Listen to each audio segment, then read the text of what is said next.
Guys, কেমন আছেন সবাই? আশা করি অনেক অনেক ভালো আছেন। সো আজকে আবার চলে আসলাম নতুন একটি ভিডিও নিয়ে। সো অনেকদিন পরে কিন্তু ভিডিও নিয়ে আসলাম। আজকে যে পিসিটি বিল্ড করতে যাচ্ছি, এই পিসিতে প্রসেসর হিসেবে ইউজ করেছি কোরাই 5-এর 12 জেনারেশনের 12500 মডেলের প্রসেসরটি। আর র্যাম হিসেবে ইউজ করেছি কর্সিয়ারের DDR5-এর 16 GB সিঙ্গেল র্যাম। যেহেতু র্যাম একটি ইউজ করেছি সে কারণে 16 GB ইউজ করেছি। ভবিষ্যতে যেন আরেকটা 16 GB লাগালে 32 GB হয়ে যায় সে কারণে। আর এসএসডি হিসেবে ইউজ করেছি WD গ্রিনের 480 GB M.2 NVMe SSD। যেহেতু DDR5-এর সেট আপ হচ্ছে, সো একটু বাজেট বাড়িয়ে DRAM-ওয়ালা যদি SSD নিতে পারেন তাহলে অনেক বেশি ভালো হবে। আর মাদারবোর্ড হিসেবে ইউজ করেছি MSI Pro B760ME মডেলের মাদারবোর্ডটি। এই মাদারবোর্ডটির সাথে আপনারা ইজিলি Zen 4-এর SSD-গুলো ইউজ করতে পারবেন।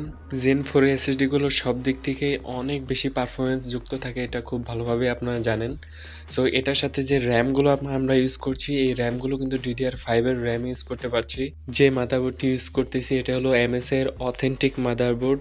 বাংলাদেশে যে অফিসিয়াল ডিস্ট্রিবিউটার UCC তাদের এই মাদারবোর্ডটি। সো বাংলাদেশে MSI এর মাদারবোর্ডগুলো কিন্তু UCC অফিসিয়ালি ডিস্ট্রিবিউট করে থাকে। আর প্রসেসরের প্যাকেটিং দেখেই বুঝতে পাচ্ছেন যে এটা বাংলাদেশে প্যাকেজিং করা। আর বাংলাদেশে ম্যাক্সিমাম প্রসেসরগুলোই কিন্তু ট্রে হিসেবে আসে। বাংলাদেশে আসার পরে কুটির শিল্পের মাধ্যমে আমরা সেই প্যাকেটগুলো পেয়ে থাকি।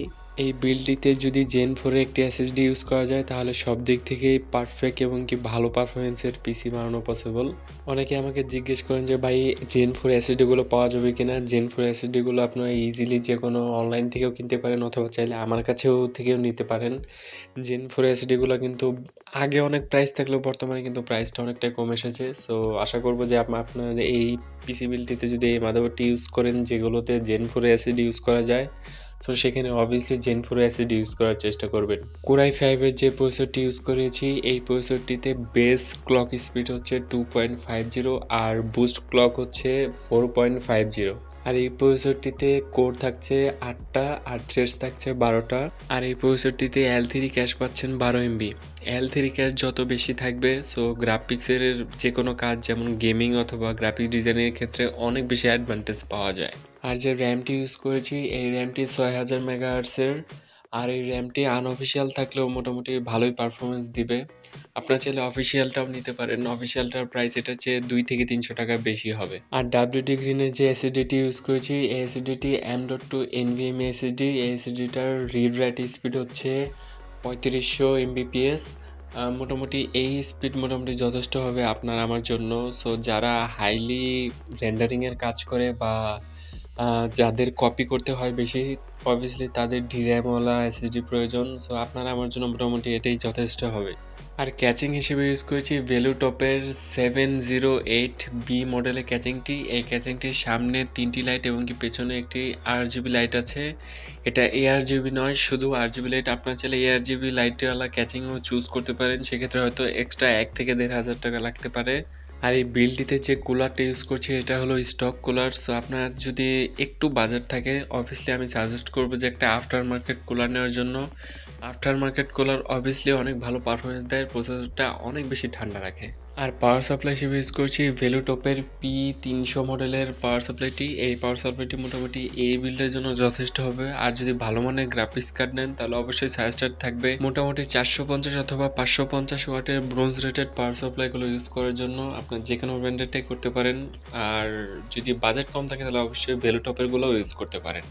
ভেলুটপের AX মডেলের কিছু মডিউলার রিসেন্টলি পাওয়ার সাপ্লাই আসছে যেগুলো মোটামুটি অনেক ভালো পারফরমেন্স করে, সেগুলোও ট্রাই করতে পারেন। আর এই ক্যাচিংটি সিলেক্ট করার কারণ হচ্ছে এই ক্যাচিংয়ের প্রাইসটা খুবই কম, 2800 থেকে 2900 টাকার মধ্যে এই ক্যাচিংটা পেয়ে যাবেন। আর অল্প কিছু বাড়ালে হয়তো মোনার্সের কিছু ক্যাচিং পেতে পারেন যেগুলো 3500-3600 টাকার মধ্যে পাওয়া যায়, সেগুলোতে ARGB ফিচার্স পাচ্ছেন।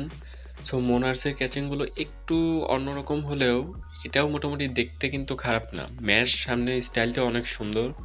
সো মাদারবোর্ডটা বসানো হয়ে গেছে ক্যাচিংয়ের মধ্যে। সো মোটামুটি এখন স্ক্রুগুলো লাগিয়ে ফেলবো, সবগুলো কেবল ম্যানেজমেন্ট কমপ্লিট করে ফেলবো, তারপরে আমাদের পিসিটা অন করে দেখবো কেমন হয়েছে।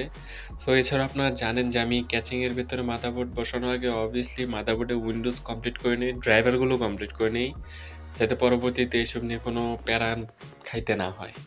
আর এই বিলটিতে যেসব কম্পোনেন্ট ইউজ করা হয়েছে সবগুলো কম্পোনেন্ট অথেন্টিক না হলেও শুধু র্যাম বাদে বাকি সব কিন্তু একদম authentic official component. So easily চাইলে আপনারা নিতে পারেন।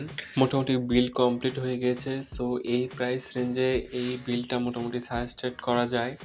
সো বর্তমানে সব কিছুর প্রাইস অনেকটাই কমে যাচ্ছে। অনেকে আবার এএমডি লাভার, এএমডি লাভারটাই বর্তমানে বেশি। সো সেই কারণে ইন্টেলটা কমই বানাচ্ছে মানুষ। কিছু কিছু আজও পর্যন্ত আছে যারা ইন্টেল লাভার, সো তারা ইন্টেল বানাবেই। সো অনেক দিন পরে ভিডিও আনলাম। সো আপনাদের সাপোর্ট পেলে আমার ভিডিও বানানোর উৎসাহটা বারবার বাড়ে। রিসেন্টলি আমার অনেকগুলো ভিডিওতে আমি অনেক ভিউ কম পেয়েছি, সে কারণে আমার মোটিভেশনটা একটু কমে গিয়েছিল। সো আশা করবো আপনারা লাইক করবেন, শেয়ার করবেন, কমেন্ট করবেন, তখন আমার মোটিভেশনটা অনেক বেড়ে যাবে। সো আজকের মতো এই পর্যন্তই। সবাই ভালো থাকবেন, সুস্থ থাকবেন। আমার ভিডিও ভালো লাগলে অবশ্যই লাইক করবেন, শেয়ার করবেন আপনার বন্ধুদের সাথে। আর আমার ভিডিও ইনফরমেটিভ হলে অবশ্যই আমার চ্যানেলটি সাবস্ক্রাইব করবেন। তো আজকের মতো এই পর্যন্তই। আল্লাহ হাফেজ, টাটা।